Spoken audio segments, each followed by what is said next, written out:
the 24th of February 1992, 24 Aboriginal juveniles were on remand. Images about tomorrow fading away. Only way to recover is to make our way. We can't rely on winning all these battles, but we've got to make this way for this brand new day.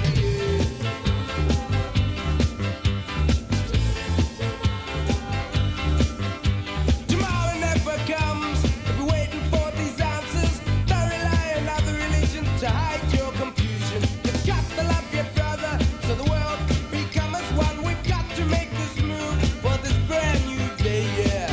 In a world that is losing battle, and every corner there's a hassle. They're making their way, yeah, for their today. They're forgetting about our shootings tomorrow, so we have to stand and fight it,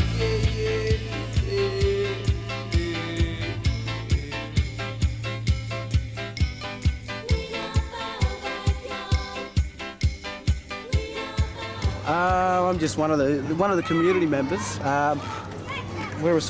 We had a group of young people that helped start Jaapalpa by initiate the idea of it, because a lot of people had informal bail houses around here. I mean, people were staying somewhere just because they knew someone would follow up their court case. And people said, we need a bail house, something that's going to be there, something we're going to get bail with all the time, and that you're going to have a structure there that's going to help the kids. Historical moment. Yes. It is. It's very historical.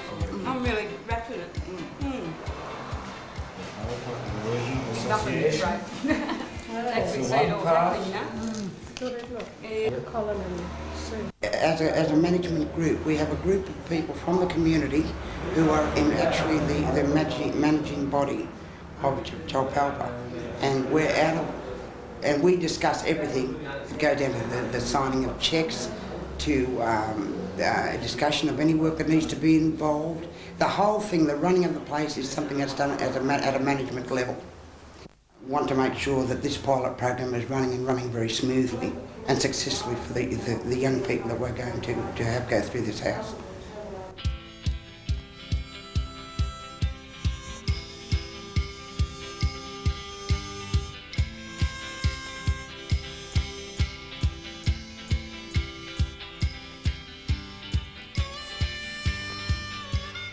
When that's done, CDP will come down, put a coat of paint over it. Probably by the end of next week, this room will be completely finished and ready to live, ready for furniture. In response to the juvenile justice system, and the response is particularly relevant to our CDP workers. Like what I was saying before, they identify strongly with having something like a bail house, because it's something they would have liked to have had in the past, and now here's the opportunity to have one nearby for the younger kids. And if they're working there, and the kids who are at Jaapalpa then come in contact with the CDP workers, there's a natural link.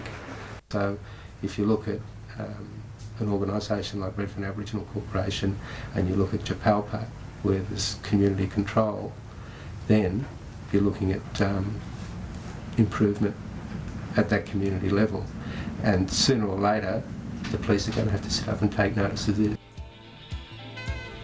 Through my employment as an Aboriginal Juvenile Justice Officer, one of the terms of employment, I think, is to look at networking kids and getting kids involved in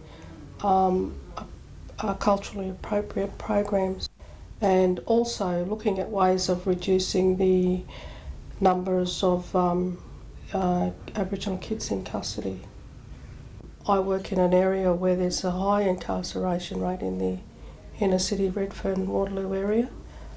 I see a lot of our kids on charges that should warrant a caution, but they're hardly ever cautioned. They're more likely to be charged. Mate, I mean, you get in trouble, it's just a symptom of one big problem. I mean, basically, boredom has a lot to do with it, but a lot of us watch TV and you want to keep up with the Joneses, and if you see a lot of kids, Reeboks and Hirachis and all this stuff, they're all, I mean, everyone wants them, so if you can't afford them and you want to get them, you'll get them some way, and a lot of our kids end up in trouble for the wanting.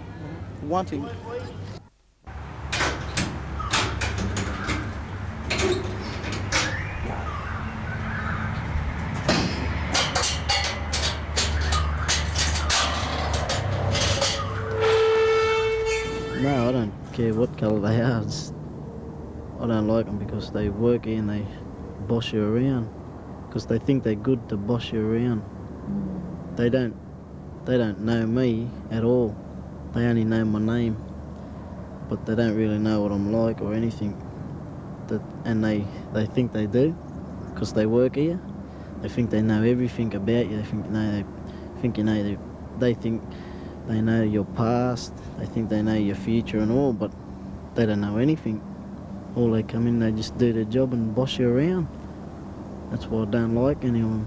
What about the Koori workers? Are there any Koori workers here? No, there's not now, there ain't, but they're trying to get some, but they don't really look like Kooris, see?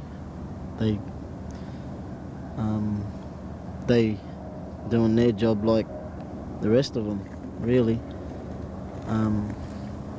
You get some good Koori workers that come up and work here, they just do Aboriginal studies, but there's only one fella that does that, and he's a good bloke.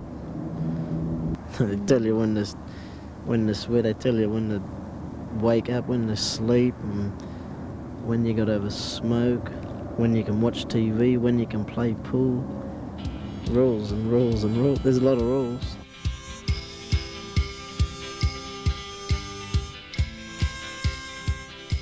We want to target the kids who would normally not be entitled to bail, because what we're actually aiming to do is reducing the number of young Aboriginal people in custody, and you can only do that if you get young people out of custody. Only Aboriginal people should deal with Aboriginal issues. That doesn't mean you don't cooperate and you don't use the facilities that are already there. So I'm very happy that the Department of Juvenile Justice, Office of Juvenile Justice, is actually funding the program, but I'm also very happy that it's set up by an Aboriginal committee. Work that's been done so far is the interior walls and the bathroom upstairs. The plumbing's been put in. The whole floor has to be done. We're going through ADSIC to hopefully get funding from them for the furniture. The cost of all the furniture and furnishings that's needed for the premises to open is roughly about $15,500, which is quite a large amount of money. So we're just hoping that ADSIC will swing our way and help us out.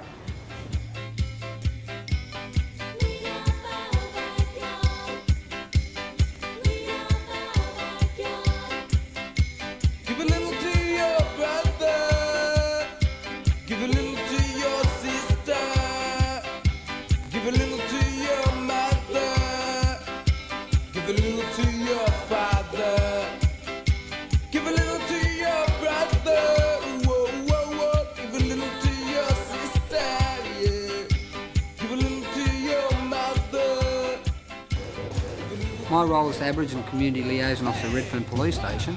I've been based there for 3 years. Well, the Jaapalpa committee wanted me to join the committee down at the settlement when it first started there. I had to go to my boss, Inspector Alan Peake, and he said, yes, by all means go down there and join the committee. As me as a local person, to go and talk to the kids, that the kids know personally that they can talk to me on a genuine basis and they know that I'll be there for 100% with them.